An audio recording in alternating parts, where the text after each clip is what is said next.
মুহূর্তের সবথেকে বড় খবর, মন্দির থেকে মায়ের মূর্তি উপড়ে ফেলার ঘটনায় ব্যাপক চাঞ্চল্য ধূপগুড়ি সংলগ্ন এলাকায়।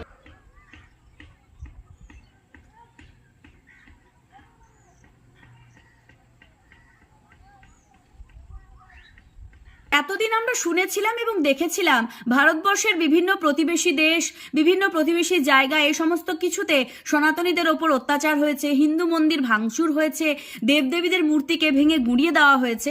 কিন্তু এখন দেখছি শুধু ভারতবর্ষের বাইরের দেশ নয়, ভারতবর্ষের মধ্যে ইভেন পশ্চিম বাংলায় ধূপগুড়িতে মন্দির ভাঙাভাঙি, মূর্তি ভাঙাভাঙি শুরু হয়ে গেছে। কি যে সমাজ আমরা উপহার পাচ্ছি আর কি যে সমাজ আমরা উপহার দিচ্ছি তা ভাবতেই গা শিউরে উঠছে। সত্যি সনাতনীদের উপর এতটা অত্যাচার করে, সনাতনীদের উপর এতটা লাঞ্ছনা দিয়ে কি পান বলুন তো আপনারা?